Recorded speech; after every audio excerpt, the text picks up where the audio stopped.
Hello guys, आपका स्वागत है मेरे चैनल अरविंद नाथ लेक्चरर इकोनॉमिक्स में। आज मैं आपको पढ़ाऊंगा उत्पादन एवं लागत का पार्ट 3। यदि आपने अभी तक इस वीडियो के पार्ट 1 और पार्ट 2 नहीं देखे हैं तो आप पहले उन सब पार्ट को देख लें और इसके बाद आप इस वाले भाग को देखें। मैंने पिछले वीडियो में बताया था कि मौद्रिक लागतें दो प्रकार की होती है, स्पष्ट और अस्पष्ट लागत के रूप में। तो आइए फर्स्ट लागत है स्पष्ट लागतें, जिसे बोलते हैं एक्सप्लिसिट कॉस्ट। वह लागतें जिन्हें उत्पादक उत्पादन के विभिन्न साधनों को खरीदने पर खर्च करता है स्पष्ट मौद्रिक लागत कहलाते हैं। यानी ऐसे लागत की जो कि उत्पादन के साधनों पर खर्च की जाती है, यानी साधनों को क्रय करने के लिए जो उत्पादक को खर्च करना पड़ता है मुद्रा के रूप में, उसे कहते हैं स्पष्ट। स्पष्ट इसको इसलिए बोलते हैं क्योंकि ये हमें दिखाई देते, क्योंकि यदि आप क्या करेंगे किसी साधन के लिए आप क्या करेंगे पैसे का भुगतान करेंगे, रुपयों का भुगतान करेंगे, तो सीधी सी बात है कि वो स्पष्ट लागतें होंगी। यानी वो क्या होते हैं कि दिखाई देते हैं, यानी प्रत्यक्ष रूप से एक जो उत्पादक है उत्पादक को वो दिखाई देते हैं। इस कारण से इसे इस पर लागतें कहते हैं। इसमें उत्पादक दूसरों को भुगतान करता है, स्वयं को नहीं। कहने का मतलब उत्पादक क्या करता है कि जब साधनों को लेगा किसी से तो क्या करेगा, उसका भुगतान करेगा और भुगतान के बदले में उसे क्या देगा, मुद्रा देगा। और इसका भुगतान दूसरों को किया जाता है, स्वयं को नहीं। उत्पादक के साधन दूसरे के होते हैं, अपने नहीं। इसमें क्या होता है कि उत्पादक के पास जितने साधन होते हैं वो किसी दूसरे के होते हैं, अपने नहीं होते। इसमें तीन प्रकार की लागतें आती है, जैसे उत्पादन की लागतें होगी, विक्रय लागतें और अन्य लागतें। तो उत्पादन की लागतें में आता है कच्चे माल की कीमत हो गई, भूमि हो गया, मकान के किराया हो गया, मजदूरी हो गया या पूंजी का ब्याज हो गया और प्रबंधकों का वेतन। ये क्या हो गए, खर्चे हो गए। कौन से खर्चे, उत्पादन यानी लागतें कहलाएगी। दूसरे विक्रय लागतें, यानी जो विक्रय पर क्या होते हैं, खर्च होते हैं, जैसे विज्ञापन और प्रचार का खर्चा, और क्या होता है एजेंटों का क्या होता है कमीशन देना पड़ता है, ये हुए। और तीसरा हो गया अन्य व्यय, यानी जैसे एजेंटों के क्या होते कमीशन होते हैं और अन्य प्रकार के जितने भी कर देने पड़ते हैं किसी उत्पादक को, वो सब सारी चीज़ें ये आती हैं। यानी स्पष्ट लागतें की यदि हम सिंपल ढंग से बात करें तो ऐसी लागतें जो उत्पादक को मुद्रा के रूप में यानी विभिन्न साधनों को क्रय करने के बदले में देनी पड़ती है, उसे हम क्या करेंगे, स्पष्ट लागतें या explicit cost. Now come to the second point, अस्पष्ट लागतें यानी इम्प्लिसिट कॉस्ट। ये वह लागतें हैं जो उत्पादक के स्वयं के साधनों तथा सेवाओं का पारिश्रमिक होता है। यानी ये कौन सी लागतें, स्वयं का पारिश्रमिक और क्या होते हैं उत्पादक के स्वयं के साधन, यानी इसमें जो उत्पादक होता है उसके स्वयं के साधन होते हैं और वो सेवा भी स्वयं देता है, तो उसकी कॉस्ट के लिए बोला जाएगा या उसका पारिश्रमिक को बोला जाएगा अस्पष्ट लागतें।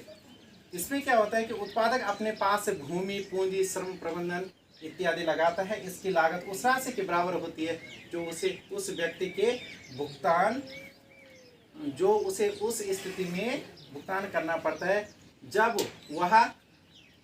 वह अन्य लोगों से इन साधनों को या सेवाओं को लेने पर भुगतान करता है।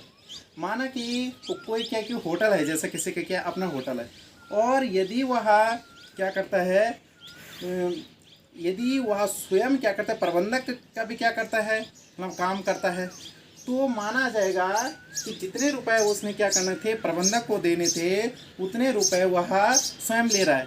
यानी कहने का मतलब वो क्या मालिक भी स्वयं है और क्या प्रबंधक भी है। तो यानी दोनों काम यदि वो स्वयं कर रहा है तो क्या हो रही है उसे, यानी यदि वह किसी दूसरे व्यक्ति को लगाता और उसको वहाँ का प्रबंधक बनाता, मैनेजर बनाता, तो उसको क्या देने पड़ते, सैलरी देने पड़ते। लेकिन यदि वो स्वयं उस काम को करता है तो माना जाएगा वो किस प्रकार की लागत है, अस्पष्ट लागत है। यानी वो दिखाई तो नहीं दे रही हमें, लेकिन वो क्या है, स्वयं के साधनों और सेवाओं का क्या है एक जो पारिश्रमिक है। यह लागतें स्पष्ट रूप से दिखाई नहीं देती क्योंकि उत्पादक इनका भुगतान दूसरों को नहीं करता है, इसका भुगतान उसे नहीं करना पड़ रहा है, इसीलिए इसको क्या बोलते हैं, अस्पष्ट लागतें। यानी लागतें तो है वो एक प्रकार की, लेकिन वो हमें दिखाई नहीं देती है। इसके बाद है वास्तविक लागत यानी रियल कॉस्ट। इसके प्रतिपादक हैं प्रोफेसर मार्शल। तो देखिए वास्तव लागत से तात्पर्य उन सभी कष्टों, प्रयत्नों तथा त्याग से है जो किसी वस्तु के उत्पादन में उठाने पड़ते हैं। देखो कोई भी उत्पादन प्रक्रिया है उसमें उत्पादन की प्रक्रिया का एक क्या होता है टाइम होता है। तो शुरू से लेकर के अंत तक जब तक वो पूरी प्रोसेस नहीं हो जाती तब तक जितने भी प्रकार के त्याग करने पड़ते हैं, कष्ट झेलने पड़ते हैं, वो सब क्या आता है वास्तविक लागत का एक हिस्सा होता है। इस वास्तविक लागत के संदर्भ में कहा है प्रोफेसर मार्शल ने कि किसी वस्तु के निर्माण में विभिन्न प्रकार के श्रमिकों को जो प्रत्यक्ष या परोक्ष रूप से त्याग करना पड़ता है तथा वस्तु के उत्पादन में प्रयुक्त पूंजी की बचत के लिए जो त्याग या प्रतीक्षा आवश्यक होती है, इन सभी प्रयत्नों और त्याग को सम्मिलित रूप से वास्तविक लागत कहा जाता है। यानी मार्शल ने कहा है, प्रोफेसर मार्शल ने कहा है कि किसी वस्तु के निर्माण में विभिन्न प्रकार के श्रमिकों को जो प्रत्यक्ष और परोक्ष रूप से यानी डायरेक्ट और इनडायरेक्ट रूप से जितने भी प्रकार के त्याग करने पड़ते हैं या पूंजी की बचत के लिए उनको त्याग करना पड़ता है, तो वो त्याग क्या कहलाता है? वास्तविक लागत कहलाती है। जैसे आपने देखा होगा, आप क्या करते हैं बैंक में रुपए जमा करते हैं, तो रुपए जमा करने के बाद आपको क्या मिलता है? वहाँ से ब्याज मिलता है। लेकिन ब्याज आपको जब मिलेगा उसके भीतर जब आप यानी रुपए जमा करेंगे उसके बाद के टाइम तक और जब तक आपको ब्याज नहीं मिलता तब तक आपको कितना कष्ट होता है ना कष्ट, क्योंकि आप क्या करें बचत कर रहे हैं, तो वो भी एक क्या है त्याग है। तो इन सब प्रकार के त्याग को कहते हैं वास्तविक लागत। कि वास्तविक लागत की धारणा पर संपूर्ण समाज की दृष्टि से विचार किया गया है। यही कारण है कि मार्शल ने इसे सामाजिक व्यय या सामाजिक लागत यानी सोशल कॉस्ट भी कहा है। तो इस लागत को, वास्तविक लागत को उन्होंने क्या बोला है? यानी सामाजिक कॉस्ट भी बोला है। अब नेक्स्ट है अवसर लागत यानी अपॉर्चुनिटी कॉस्ट। इसके लिए बोलते हैं अपॉर्चुनिटी, अवसर के लिए कहते हैं इंग्लिश में अपॉर्चुनिटी। तो ये क्या अवसर लागत? Opportunity cost. इसके प्रतिपादक हैं प्रोफेसर हैबरलैंड। डायरेक्ट क्वेश्चन आपसे पूछा जा सकता है एग्जाम में। ठीक है, इसी वैकल्पिक आय या हस्तांतरित आय यानी ट्रांसफर इनकम भी कहते हैं। ये क्या होता है अवसर लागत? सर्वश्रेष्ठ त्यागे गए विकल्प को अवसर लागत कहते हैं। इसकी सिंपल सी मैंने आपको क्या बताई, प्रयास बताए कि सर्वश्रेष्ठ त्यागे गए विकल्प यानी ऑप्शन। अब इसे हम एक यानी उदाहरण द्वारा समझाएंगे और उससे पहले हम देखेंगे कि यानी श्रीमती जॉन रॉबिन्सन ने क्या कहा। वह मूल्य जो एक साधन की एक दी हुई इकाई को किसी उद्योग में बनाए रखने के लिए आवश्यक है, हस्तांतरित आय या हस्तांतरित मूल्य कहलाता है। केन रॉबिन्सन ने कहा है कि वह मूल्य जो एक साधन की एक दी हुई इकाई को किसी उद्योग में बनाए हुए रखता है, वो मूल्य क्या कहलाता है? वो आय क्या कहलाती है? यानी अवसर लागत कहलाती है। इसे हम एक उदाहरण से के द्वारा समझ सकते हैं कि मानववाद क्या है? कोई व्यक्ति है और वह 3 तरीके से अपनी आय को अर्जित कर सकता है।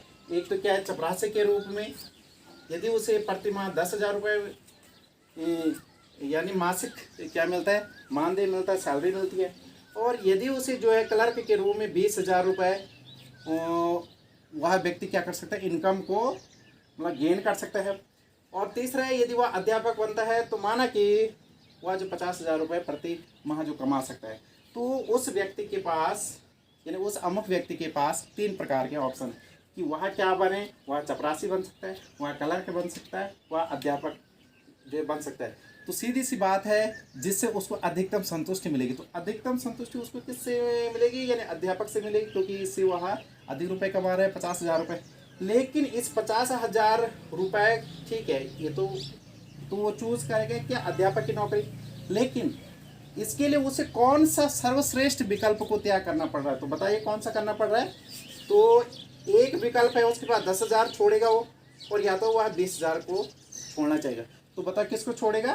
तो सीधी सी बात है, सर्वश्रेष्ठ विकल्प कौन सा था उसके पास? ये यानी इस विकल्प को पाने के लिए अध्यापक को पाने के अलावा मतलब तो क्या था उसके पास? यानी क्लर्क की जॉब थी 20,000 रुपये, यानी अवसर लागत क्या हो गया? 20,000 रुपये। कहने का मतलब सर्वश्रेष्ठ त्यागे गए विकल्पों को हम क्या कहते हैं? अवसर लागत कहते हैं। तो गाइस, आपने विभिन्न प्रकार के उत्पादन किन प्रकार पढ़ लें और उत्पादन की लागतों के बारे में पढ़ लिया है। Thank you much.